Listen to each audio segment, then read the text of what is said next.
신앙의 베이직에 대해서 계속해서 우리가 함께 나누고 있는데요. 오늘은 예배에 대해서 우리가 함께 나누기를 원합니다. 어느 교회 목사님은 자기 아버지께서 예배 때마다 맨 앞에 앉으셔가지고 목사님 아버지가 꾸벅꾸벅 보시는 거예요. 교인들 보기에 여러분 어떻겠어요? 민망하고 또 견딜 수가 없었다고 하세요. 그래서 묘한 생각을 해내셨어요. 목사님께서 자기 어린 아들에게 부탁을 했어요. 사랑하는 아들아, 할아버지가 앞에서 졸면 옆에서 좀 깨워드려라. 쿡쿡 찔러라. 이렇게 얘기를 했어요. 그러면 아빠가 오불을 주마 이랬어요. 그래서 이제 목사님의 아들은 할아버지가 졸 때마다 열심히 옆에서 쿡쿡 찔러내는 거예요. 예배가 끝나자 목사님은 아들에게 너무너무 잘했다고 보너스까지 팁을 해가지고 10불을 줬어요. 얼마나 좋았겠어요, 이 아들이. 그래서 이제 할아버지 옆에 늘 앉아가지고 이제 예배 때마다 좋으면 찌르는 거예요. 근데 어느 날 찌르지를 않는 거예요, 그 아들이. 그래서 예배를 끝난 다음에 오늘 아버지 또 졸고 앞에 그랬더니 물어봤어요. 이제 목사님이 아들한테 왜 안 깨웠냐고. 그랬더니 할아버지가 20불 준다고. 할아버지 20불 주면 안 깨웠다. 여러분 어떠세요? 예배 시간이 여러분 지겨운 시간이십니까? 아니면 그 예배는 여러분들에게 즐겁고 신나는 시간이십니까? 가끔 예배를 말씀 듣는 시간이다 이렇게 생각을 하시는데 여러분 그것이 예배가 아닙니다. 그렇죠? 우리 하나님 앞에 믿음으로 찬양하고 경배하고 우리의 삶을 드리고 하나님 앞에 모든 것을 맡겨드리고 높이 올려드리는 시간이 예배하는 시간이에요. 그래서 예배는 드리는 시간이에요. 여러분 우리가 절대로 착각하면 안 돼요. 예배는 은혜 받는 시간이다 이렇게 생각하시면 안 돼요. 은혜를 주시는 분은 여호와 하나님이세요. 제가 뭐 여러분들한테 은혜를 주겠습니까? 뭐 우리 셀 리더들이 여러분들한테 은혜를 주겠습니까? 은혜를 주시는 분은 여호와 하나님이세요. 우리는 예배 때 하나님 앞에 드려지는 거예요. 우리의 예배가 영적인 예배가 되기를 소원합니다. 영적인 예배가 무슨 예배인가 설명을 하죠. 1절 말씀 우리 다시 한번 읽어봅니다. 시작. 그러므로 형제들아 내가 하나님의 모든 자비하심으로 너희를 권하노니 너희 몸을 하나님이 기뻐하시는 거룩한 산제물로 드리라. 이는 너희가 드릴 영적 예배니라. 우리 몸을 하나님께서 기뻐하시는 거룩한 산제물로 드리라 그랬어요. 하나님을 믿는 기독교 신앙의 핵심은 여러분 무엇입니까? 예수 그리스도를 믿고 제사함을 받고 구원을 받는 것이 여러분 기독교 신앙의 핵심입니다. 예수님을 믿고 구원받는다고 하는 것은 여러분 저와 여러분들이 하나님의 자녀가 되었다라고 하는 것이죠. 그래서 영원한 생명을 선물로 받게 되어졌다. 선물로 주어지시는 거예요. 우리가 여러분 받으려고 해서 받은 게 아니고 하나님께서 우리에게 선물로 주셨다. 여러분 이것은 뭐예요? 너무너무 신비한 사건이에요. 우리가 알지 못하던 때에 하나님의 방법과 능력과 은혜로 말미암아 우리를 딱 붙잡아 주시고 내가 너를 사랑한다. 내가 너를 지명하여 불렀다. 너는 내 아들이고 딸이다. 이렇게 말씀해요. 내가 일평생 너의 삶을 책임져 줄게. 그리고 영원한 생명도 허락해 줄게. 이렇게 하나님의 자녀가 되는 권세를 우리 가운데 부어주셨다. 이것은 너무너무 신비하고 놀랍고 감격되어지는 그런 사건 아닙니까? 예수님을 믿으면 구원받는다. 여러분 이것은 신앙의 전부는 아니죠. 물론 우리가 구원받지만 예수님 믿을 때에 여러분 구원의 사건은 이루어지는 것 아니겠습니까? 예수님을 믿고 구원받은 사람이 이 세상을 살아가는 이유가 여러분 무엇일까요? 구원받았으니까 우리가 강력한 뭔가 보험을 든 것처럼 나는 죽어도 문제없다. 이제는 심리적으로도 내가 안심이다. 이렇게 사는 것이겠어요? 그거 아니죠. 빌립보서 2장 12절 말씀을 읽어볼까요? 시작. 그러므로 나의 사랑하는 자들아 너희가 나 있을 때뿐 아니라 더욱 지금 나 없을 때에도 항상 복종하여 두렵고 떨림으로 너희 구원을 이루라. 이렇게 말씀해요. 여러분 구원은 완전합니다. 아멘이십니까? 구원에 관하여서 우리가 하나님을 도와드릴 일이 있다 없다? 없어요. 하나님이 하시는 일이에요. 우리가 할 일은 아무것도 없습니다. 그런데 두렵고 떨림으로 구원을 이루라고 하는 말씀은 구원받은 사람으로서 우리가 해야 할 일이 있다. 구원받은 사람으로서 우리가 살아가야 할 방법이 분명히 있다. 이것을 우리에게 말씀하시는 거예요. 구원을 이루라 이렇게 말씀하시는 것은. 그 내용이 무엇인가 하면 오늘 하나님께서 우리에게 주신 로마서 12장 1절 2절 말씀 속에 기록되어져 있습니다. 오늘 말씀을 여러분 어떻게 시작합니까? 그러므로 이렇게 시작을 합니다. 앞에 여러분 무엇인가 말씀이 있다 그 말이죠. 이 로마서 1장부터 11장 말씀은 여러분 예수님을 믿음으로 구원을 얻는다라고 하는 기독교의 교리가 설명되어져 있는 게 1장부터 11장까지의 말씀이에요. 그리고 12장에서 첫 줄에 그러므로 이렇게 시작을 해요. 이 단어의 의미는 무엇인가 하면 너희가 예수님을 믿음으로 구원을 얻었다는 것을 알고 믿었으므로 구원받았으므로 이제는 너희들의 삶이 어떻게 살아가야 되는가 다음 말씀이 이어지는 거예요. 우리 다시 한번 읽어봅니다. 시작. 그러므로 형제들아 내가 하나님의 모든 자비하심으로 너희를 권하노니 너희 몸을 하나님이 기뻐하시는 거룩한 산제물로 드리라. 이는 너희가 드릴 영적 예배니라. 이 말씀이 이어지는 거예요. 여러분 핵심 말씀이 무엇입니까? 영적 예배가 핵심의 말씀이에요. 영적 예배. 구원받은 사람은 영적 예배를 드리는 사람의 모습으로 날마다 주님 앞에서 살아야 된다 그 말씀이죠. 그러면 여러분 영적 예배가 무엇일까요? 이것을 말씀드리기 전에 우리가 정리해야 될 예배에 관한 모습이 있습니다. 오늘도 여러분 주일 예배 이렇게 나오셨어요. 왜 우리는 이곳에서 예배를 드려야 하는가?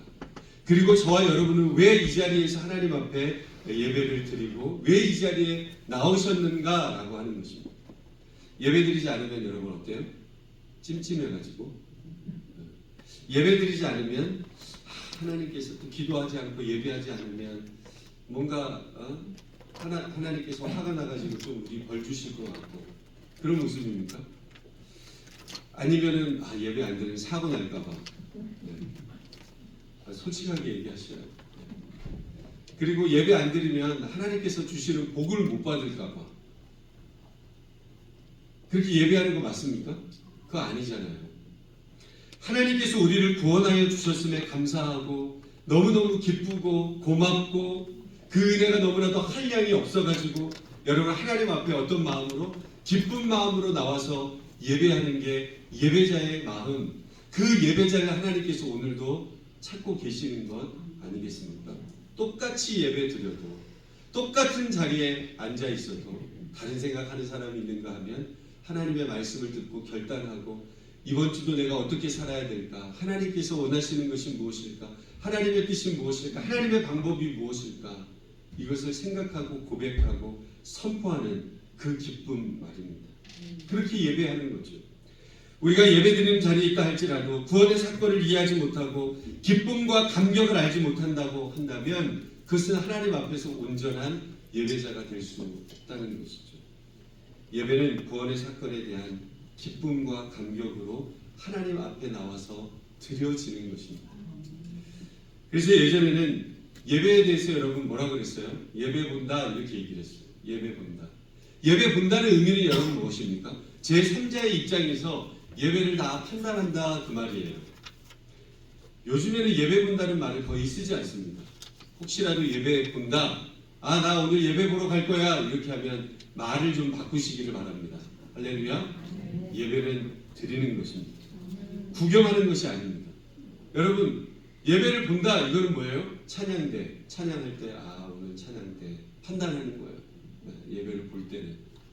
근데 여러분 예배를 드린다 할 때는 찬양대 그 찬양의 그 가사가 그리고 그 모습들이 하나님 앞에 은혜가 되어지고 감격이 되어지고 나도 이렇게 고백합니다 라고 하나님 앞에 드려지는 거예요. 기도하는 권사님 집사님 옷은 잘 입었나 마이크는 잘 키나 안 키나 그런 거 판단하는 게 예배 아니잖아요. 그렇지 않습니까? 설교하는 목사 오늘 설교 잘하나 못하나 생각하는 것 판단하는 것 이거 아니지 않습니까? 이거는 예배를 보는 거예요. 구경하는 거죠. 드린다고 하는 차원은 내가 보는 선자의 입장이 아니고 하나님 앞에 나를 드리는 자세로 예배에 참여자가 되는 거예요. 방관자가 되는 것이 아니고 참여자가 되는 것입니다. 그러니까 예배 드리는 사람들은 찬양대의 찬양이 조금 훌륭하지 않다 할지라도, 음정이 조금 떨어진다 할지라도, 우리 찬양대는 안 그래요. 얼마나 아름다운지 몰라요. 그리고 여러분, 설교가 조금 은혜스럽지 않다 할지라도 아멘 하십시오. 그것이 별로 큰 문제가 안 된다는 거예요. 왜냐하면 하나님 앞에 여러분 나를 드리는 것이기 때문이에요. 한 주간도 나를 지켜주시고 돌봐주신 그 하나님의 은혜 앞으로 내가 나와서 하나님 앞에 올려드리는 거예요. 그래도 열심히 설교자도 설교 준비해야 되고, 찬양팀도 찬양 준비해야 되고, 찬양대도 찬양 준비하고, 여러 가지 교회에서 준비해야 합니다. 준비할 때 받는 은혜가 하나님께서 주신 은혜가 있지 않겠습니까? 그런데 여러분, 그것이 목적이 되어서는 안 된다. 그래서 하나님 앞에 은혜 받으려고 나오면 여러분 판단자가 되어지는 거예요. 근데 여러분, 하나님 앞에 드리려고 나오는 거예요. 내 마음을 드리고 내 몸을 드리고. 할렐루야. 예배는 드리는 거예요. 그러기에 은혜와 상관없고 하나님 앞에 믿음으로 나의 삶을 드릴 때 주님께서 받으시고, 은혜 주시는 분은 누구라고 그랬어요? 여호와 하나님이라고 그랬어요. 할 일 없을 때, 시간 날 때 그때 나와서 드리는 예배, 그것은 아무런 의미가 없지 않습니까? 예배는 모든 일 가운데 여러분 우선순위가 되어져야 합니다. 예배가 내 삶의 가장 중심의 우선순위에 있어서 나를 구원하신 여호와 하나님, 그 하나님이 너무 크고 위대하고 너무 감격이 되어지고 기쁘고, 여러분 그 마음으로 하나님 앞에 드려질 때에 하나님께서 받으실 만한 그런 예배가 되는 것 아니겠습니까? 그러면 이제는 우리가 영적인 예배를 살펴봐야 합니다. 여러분, 뭔가 신비한 체험이 있는 예배가 여러분 영적 예배겠어요? 쫙 하면서 막 손을 막 펼치면 여러분 막 쓰러지고 막 이러고 이런 게 막 예배입니까? 1절에 여러분 잘 설명되어 있어요. 1절 말씀 다시 한번 읽어봅니다. 시작.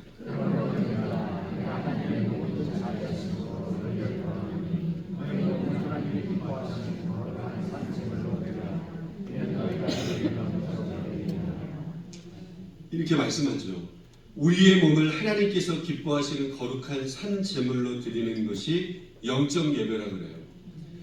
여러분, 뭐를 드리라고 했어요? 몸을 드리라고 했어요. 몸을. 여러분, 몸을 막 그냥 드리면 됩니까?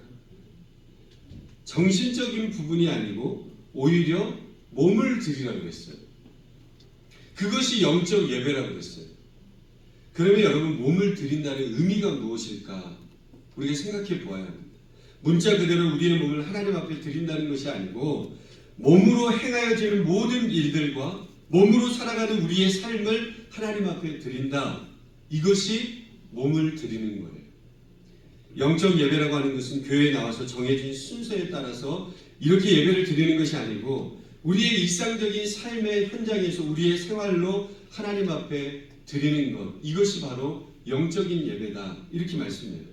조금 구체적으로 여러분 살펴보시면 2절 말씀을 읽어봅니다. 시작. 너희는 네 세대를 본받지 말고 오직 마음을 새롭게 함으로 변화를 받아 하나님의 선하시고 기뻐하시고 온전하신 뜻이 무엇인지 분별하도록 하라. 아멘. 이 세상을 여러분 본받지 말라라고 하는 것은 이 세상을 무시하고 가볍게 여겨라, 그런 뜻이 아니죠. 이 세상에 살지만 우리는 이 세상의 흐름대로 살지 아니하고 아무 생각 없이 그냥 휩쓸려서 사는 것이 아니고 하나님의 방법대로 뜻대로 살아가라, 그 말씀이에요. 예수님 믿는 사람은 이 세상을 살지만 이 세상 속에 다름을 추구하고 살아가는 삶 아니겠습니까? 다르게 살아가는 거죠. 하나님의 뜻이 무엇인지 생각하고 분별하는 사람이라는 것. 세상은 어떻게 하면 여러분 뭐예요? 세상에서는 성공하고 돈 잘 벌고 잘 살까? 예수님 믿는 사람은 여러분 어떻게 하면 세상에서 하나님의 뜻을 이루면서 살아갈까? 세상 사람들이 이 세상에서 어떻게든지 돈을 많이 모아가지고 자녀들한테 그거 주고 내가 생애를 마감해야지. 이게 여러분 세상 사람들의 생각이에요. 근데 여러분 예수 믿는 사람은 어때요? 어떻게 해서든지 하나님의 뜻을 이루면서 살아가야 된다. 제가 이번에 휴스턴에 다녀오지 않았습니까? 거기에 크로스 파운데이션이라고 하는, 예전에 제가 이집트에 갔다 왔을 때 아프리카 수단 난민 학교를 보여드렸어요. 여러분 기억나세요? 안 나십니까? 네. 그 수단 난민 학교를 제가 가서 같이 우리 목사님들하고 같이 축복하고 기도해주고 오게 되었는데, 거기에 모든 부분들을 다 이루어가고 있는 그 가정이 크로스 패밀리라고 하는 가정이에요. 그 가정이 어디부터 시작되었냐면 LA에서 세탁소부터 시작을 하셨다고 이야기를 들었어요. 이번에 가서 2박 3일 이렇게 같이 간증도 듣고, 남편은 미국 분이고 아내는 한국 분이에요. 그래서 여성분이 이제 집사님인데, 그 집사님께서 열심히 일을 해가지고 남편을 가르쳤어요. 그래서 대학도 가르치고 대학원도 가르치고, 그건 좀 나랑 비슷하다 이런 생각도 했습니다. 아무튼 근데 그분이 이제 오일 회사, 텍사스에서 오일 회사를 들어가가지고, 그래도 나는 좀 높은 지위에 젊은 나이에, 그래서 많은 것들을 이제 배우고 자기가 이제 나와서 회사를 차렸어요. 그래서 이제 오일을 시추를 하는 거예요. 그래서 첫 번째 시추를 했는데 하루에 800불, 그러니까 많은 돈을 70만 불인가를 모아가지고 거기다 투자를 하고, 엔지니어들이랑 뭐 이렇게 와가지고 땅을 이제 매입을 해가지고 거기 이제 수출을 했는데 하루에 800불 나온다. 그러면은 성공한 거예요, 망한 거예요? 망한 거예요. 70만 불을 투자했는데 여러분 하루에 800불밖에 안 나오니까 어렵잖아요. 그래서 너무너무 힘든 상황 속에 있었어요. 두 번째 파는데 2,000불이 나왔어요. 그러니까 조금씩 나오는 거예요. 그래도 안 됐어요, 잘. 그리고 그거를 8번째까지 했어요. 8번째 이제 목사님 모시고 사람들 다 해가지고 기도하고 팠는데 하루에 100만 불이 나오는 거예요. 그러나 은혜가 안 되는 것 같습니다. 내 돈 아니니까. 그죠? 근데 이분들이 이제 쉘이라고 하는 회사 있잖아요. 거기에 이제 그걸 팔았어요. 그리고 지분을 12.1%를 가지고 계셔요. 그러니까 뭐 자녀들 뭐 몇 대까지는 아마 사는데 아무 문제가 없을 텐데, 그리고 그 모든 판돈을 가지고 크로스 파운데이션이라고 하는 non-profit 단체를 만들었어요. 그래서 세계 곳곳에 여러분 그 돈으로 멋진 복음의 일들을 감당하고 있어요. 아멘이십니까? 얼마나 겸손한지 몰라요. 요번에 갔을 때 목사님들이랑 다 초대를 했어요. 1200에이커예요. 1200에이커에 그림 같은 집에 뭐 호수도 안에 엄청 큰 호수가 있고 사슴들이 뛰어다니고 엄청 크더라고요. 그런데 아무튼 그 모든 재정적인 부분들을 투명하게 하면서, 그리고 복음을 위해서, 그리고 그 자녀들도 그렇고 뭐 하비라비 있잖아요. 거기 분들하고 친하신가 보더라고요. 그래서 그분들하고도 만나서 복음을 증거하러 다니고 배낭 메고 다 가고, 그렇게 하나님의 복음을 위해서 사는 것을 보면 여러분 하나님께서 그 영혼들을 축복하시고 사랑해 주시는 믿습니다. 우리 것이 아니라는 것을 고백하고 하나님 안에서 기도, 우리 목사님들 다 모여서 또 기도해 드리고, 그렇게 2박 3일 동안 우리가 성경을 받고 그렇게 오게 되었습니다. 세상은 어떻게 하면 잘 살까? 근데 여러분 우리가 가진 것 가지고 어떻게 하면 복음을 위해서 믿는 사람들은 사용되어질 수 있을까? 그 생각, 그 마음. 세상이 흘러가는 대로 크게 튀지 않고 흘러가는 대로 휩쓸려서 똑같은 속도로 가면 전혀 어렵지 않습니다. 근데 여러분 다르게 살려고 하면 여러분 어때요? 힘이 들어요. 때로는 손해 볼 일도 많이 있습니다. 그럼에도 불구하고 하나님 믿는 사람답게 사는 것, 이것이 여러분 뭐예요? 영적 예배라는 거예요. 저는 매일 우리 엘사랑 찬양팀, 그리고 아이노스 찬양팀, 우리 글로리아 찬양대, 그리고 또 우리 지금도 예배가 행해지고 있는 각 교실마다 예배하고 있잖아요. 우리 유스 아이들, 우리 주일학교 아이들, 얼마나 여러분 귀합니까? 그렇게 믿음으로 나와서 때로는 쉬고 싶은데 그래도 자신의 삶을 드리고 주님께 맡기고. 요즘에 여러분 제가 굉장히 감사한 게 하나 있어요.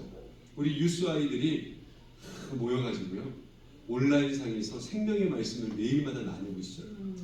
제가 시킨 거 아니에요. 정말 제가 시킨 거 아니에요. 자발적으로 모여가지고 같이 말씀을 나누고 1시간 동안 해요. 막 껄껄거리고 웃고. 제가 우리 둘째가 있잖아요. 그래서 말씀을 나누고 기도하고. 아멘이십니까? 그 모습을 보니까 너무너무 감사한 거예요. 우리 셀도 여러분 그렇게 은혜가 넘치시기를 주님의 이름으로 축원합니다. 정리해보면 여러분, 예배에는 두 가지가 있어요. 한 가지는 교회에 모여서 정해진 순서에 따라 찬양하고 기도하고 말씀 듣고 헌금 드리며 진행되는 예배가 있고요. 보이는 예배가 있죠. 또 다른 예배, 보이지 않는 예배가 있어요. 교회를 여러분 나와가지고 예배를 딱 드리고 나서 축도를 딱 하고 이제 나가지 않습니까? 세상 속으로. 삶 속에서 하나님의 뜻을 분별하고 우리의 생활로 살아가는 그런 보이지 않는 예배가 있다라고 하는 거예요. 영적 예배는 여러분 교회에서 드리는 예배가 아니고 세상에서 드리는 예배, 삶으로의 예배, 보이지 않는 예배, 이 예배를 의미하는 것이 영적인 예배. 물론 교회에서 드리는 예배 시간 너무너무 중요해요. 교회에서 예배 드리면서 힘을 받아야 세상 속에서도 그리스도의 영향력을 나타낼 수 있지 않겠습니까? 근데 예배 시간만 드리려고 하는 것이 문제예요. 예배 시간만 내가 일주일에 그래도 1시간 예배 드린다. 그게 여러분 때로는 문제가 될 때가 있다는 거예요. 세상에서 보이지 않는 예배를 잘 드려야 교회에서 하나님 앞에 영과 진리로 예배할 수 있어요. 정말이에요. 세상에서 예배를 우리가 하나님을 많이 생각해야 여기에서의 예배가 더 진국이에요. 세상에서 보이지 않는 예배를 잘 드리지 않는 사람은 교회에 나와서도 하나님 앞에서 영과 진리로 예배 드리기가 쉽지가 않다는 거예요.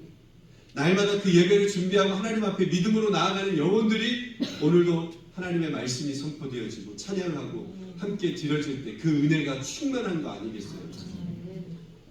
오늘 저와 여러분들이 관심을 가져야 되는 예배가 여러분 무슨 예배겠어요? 그것은 교회에서 드리는 예배가 아니라 세상에서 우리의 삶으로 드리는 영적인 예배예요. 우리의 모든 관심은 교회에서 드리는 예배에 집중되어져 있고 그래서 나름대로 교회에서 드리는 예배를 잘 드렸지만 그러나 세상에서 삶으로 드리는 예배는 여러분 어때요? 별로 관심이 없는 경우가 너무나도 많이 있어서 세상에서 세상 사람보다 더 한 경우들이 너무나도 많이 있다. 세상에서의 영적 예배가 잘 이루어지지 않아서 사실은 교회에서 하나님 앞에 드리는 예배가 잘 드려지지 않는 거예요. 우리의 예배와 기도 제목을 여러분 한번 생각해 보실 수 있게 바랍니다. 어떤 마음을 가지시고 예배를 드리고 있으며 어떤 내용을 가지고 하나님 앞에 기도하고 있는가? 대부분의 믿음의 사람들은 뭐예요? 건강을 주십시오 주님. 세상에 나름대로 성공하기 위해서 우리 자녀 직장이 잘 취직하게 해주십시오. 좋은 대학 가게 해주십시오. 아기도 잘 낳게 해주십시오. 가정의 편안, 결혼도 하게 해주십시오. 평안하게 해주십시오. 그런 기도 제목을 가지고 여러분 예배 드리지 않습니까? 여러분 그것이 잘못된 것은 아닙니다. 사실 하나님 믿지 않는 사람들도 다른 종교들도 똑같이 그 기도는 다 하고 있어요. 우리 자녀 잘 되게 해주세요. 옛날에도 보면 정화숙도 놓고 아침에 일찍 일어나서 비나이다 비나이다 산신령께 비나이다. 여러분 이게 뭐예요? 잘 되게 해달라는 거예요. 그거는 누구나 똑같이 다 하는 기도예요. 그렇지 않습니까? 나름대로 열심히 가지고 다 목욕까지 하고 아침에 일어나가지고 얼마나 정성이에요. 하나님을 믿는 기독교 신앙은 여러분 오늘도 내 뜻을 이루는 것이 아닙니다. 할렐루야. 하나님의 뜻을 분별하고 순종하고 하나님의 일을 이루어가는 신앙의 모습이에요. 그러므로 하나님의 뜻을 분별하여서 그 뜻을 이루어가는 삶, 이것이 기독교 신앙의 모습이죠. 제가 여러분 오늘 나누는 말씀 새삼스러운 말씀입니까? 그렇지 않죠? 늘 우리가 들어왔던 말씀이에요. 우리가 늘 들어왔던 말씀이지만 우리가 깨닫고 하나님 앞에 순종할 때 우리의 삶에 진짜 예배가 있을 때 그때 하나님의 능력이 나타난다 그 말이죠. 여러분 초대교회를 한번 생각해 보십시오. 초대교회는 능력이 있었습니다. 초대교회에 왜 능력이 있는 교회가 초대교회의 모습이 되겠어요? 우리 많은 목사님들이 좀 초대교회로 돌아갑시다. 이 의미가 뭐겠어요? 초대교회로 돌아갈 수 있습니까? 초대교회로 절대로 돌아갈 수 없습니다. 근데 여러분 그 초대교회의 그 정신의 마음들을 우리가 가지고 우리의 삶 속에 그 신앙들을 이루려고 노력하자 그 말이죠. 단순히 성령 하나님의 임재가 충만해서 능력 있는 교회가 아니에요. 초대교회는 다르게 사는 사람들이 모인 교회였어요. 주인과 종의 신분과 차별이 없었어요.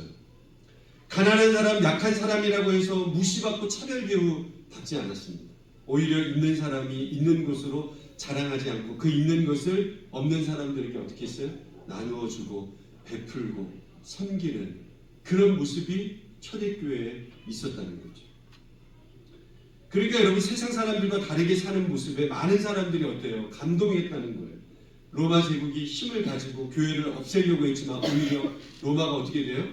여러분 기독교가 공인화되어지는 그런 놀라운 역사가 초대교회 영혼들을 통해서 일어난 거 아닙니까? 지금은 어때요? 불교와 유교가 다스리는 우리 한국의 초기 기독교 선조들을 보면 다른 사람들하고 분명히 다르게 살았습니다. 어떻게 살았어요? 매사에 다 정직했고 바르게 사셨어요. 예수 믿는 사람은 바르다. 예수 믿는 사람은 정직하다. 기독교인들이 여러분 2%밖에 되지 않았음에도 세상의 영향력이 어땠어요? 20%가 넘었어요. 근데 지금은 어때요? 기독교인들이 20%다, 30%다 이렇게 얘기하지만 지금 세상의 영향력이 어떻습니까? 1%도 안 되는 것을 볼 수 있지 않습니까? 싸우고 이거 뭐라고 얘기해요? 아니, 조금 죄송합니다. 지들끼리 싸운다고요. 세상 사람들이. 그럴 정도로 교회 안에도 아프고 힘든 일들이 너무나도 많이 있지 않습니까? 투싼에도 교회 많아요. 이렇게 가도 교회고 저렇게 가도 교회예요. 그렇죠? 그 인원들이 얼마인지를 우리는 잘 모르지만 나름대로 열심히 예배하고 기도하고 있습니다. 그런데 여러분 어때요? 기독교의 영향력이 그렇게 큽니까? 그렇게 크지 않습니다. 교회에서 예배를 드리는 것 같지만 세상 속에서 삶으로 드리는 영적 예배 여러분 무너져 있다는 거예요. 교회에서는 누구라든지 성경책 끼고 와서 이렇게 거룩하게 예배할 수 있지 않습니까? 근데 이 예배의 모습이 우리의 삶의 영적인 예배로 이어지고 있는가? 이 모습을 여러분 어떻게 해야 돼요? 우리가 다시 수축해야 된다는 거죠. 사랑하는 성도 여러분, 교회에서의 예배를 거룩하게 아무 일도 없는 것처럼 가면을 쓰고 예배를 드릴 수도 있습니다. 그런데 그 예배가 끝나고 나면 여러분 어때요? 진정한 예배가 시작되는 거예요. 남편 미워요? 좋아요? 아내 미워요? 좋아요? 속으로만 대답하세요. 너무 크게 대답하시면 돼요. 자녀들 미워요? 좋아요? 미울 때도 있고 좋을 때도 있습니다. 목사님. 예배가 끝나면 그때부터 시작돼요. 삶으로서의 예배, 몸으로서의 예배가 시작되는 거예요. 직장의 동료들과 그리고 교회 지체들과 여러 가지 문제, 갈등 있지 않습니까? 저 사람은 안 나왔으면 좋겠는데 그 사람은 안 나왔으면 좋겠는데 생각할 수도 있어요. 그렇잖아요. 어떻게 우리는 행하고 생각하고 있는가? 나의 가정에서 나의 모습은 어떠한 모습인가? 예배와 삶이 분리된 채 사는 그리스도인들이 얼마나 많은지 몰라요. 오늘 저와 여러분들은 어때요? 우리 투싼 사과나무 교회는 어떻다고 여러분 생각이 되십니까? 영적인 예배가 이루어지고 있는가? 하나님 앞에 예배드리면서 오늘 하나님의 말씀을 들으면서 영적 예배자로 살아가는 것이고 이 세상 속에서 하나님의 말씀을 분별하면서 산다. 이 믿음의 고백으로 여러분 오늘도 작정하며 세상으로 나가는 거예요. 저번 주에도 말씀을 우리가 읽었는데 레위기 19장 2절 말씀을 읽어봅니다. 시작. 너는 이스라엘 자손의 온 회중에게 말하여 이르라. 너희는 거룩하라. 이는 나 여호와 너희 하나님이 거룩함이니라. 아멘. 여러분 내가 거룩하니까 너희도 거룩해라. 이것은 무슨 말입니까? 너희들 좀 바르게 살아라 그 말이에요. 바르게 살아라. 너희는 예수님 믿는 사람이니까 세상 속에 살지만 바르게 살아라. 세상 속에 살지만 다르게 살아라. 그런 뜻 아닙니까? 다르게 사는 것이 쉽지 않지만 성령 하나님 의지하면서 말씀과 기도의 삶을 통하여서 다르게 사는 사람이 예수님 믿는 사람이라는 거예요. 그렇게 다르게 살 때 세상에 영향력을 끼치는 삶을 살아갈 수 있어요. 영향력은 여러분 높은 지위, 많은 것을 소유한 소유에서 나타나는 것이 아니에요. 아무리 지위와 권력이 있다 할지라도, 많은 부를 소유하고 있다고 할지라도 그 사람의 삶이 별로 존경받을 만한 삶이 아니라고 하면 그 사람은 아무런 능력이 없는 거예요. 저와 여러분이 우리 살아남은 교회가 교회에서뿐만 아니라 세상에서도 영향력이 있는 사람이 되기를 원합니다. 교회에서만 예배 잘 드리는 것이 아니고 세상 속에서 날마다 하나님의 뜻을 이루어 드리는 예배자가 되시기를 원합니다. 여러분, 이 일이 잘 이루어지려고 하면 세상과 똑같이 살아서는 안 된다는 거죠. 하나님의 뜻을 분별하며 거룩한 산 제물로 드릴 만한 그 결단과 결심이 있을 때 우리가 살아갈 수 있다는 것. 이 영적인 예배를 위해서 날마다 삶의 주님과 깊은 만남이 있기를 예수님의 이름으로 축원합니다. 십자가의 길을 바라보면서 영적인 예배가 날마다 회복되기를 원해요. 그래서 교회에서 드리는 예배 중요해요. 그렇지만 우리의 삶의 예배가 너무너무 중요해요. 제가 저번에도 말씀드렸죠. 큐티 가스스테이션에 가면 깨달으셔야 돼요. quiet time, 큐티. 주의만 하지 마시고 하나님의 말씀을 내가 읽어야 되겠구나. 내 삶 속에서 하나님의 은혜와 사랑을 나타내야 되겠구나. 여러분, 많은 지체들에게 배려하고 이해하고 사랑하는, 그래서 세상 속에서 보이지 않는 영적인 예배, 이 예배를 잘 드려서 오늘 우리의 예배가 더 복되고 하나님 앞에 쓰임받고 영광을 올려드리는 저와 여러분의 삶의 예배가 다 되실 수 있기를 주님의 이름으로 축원드립니다.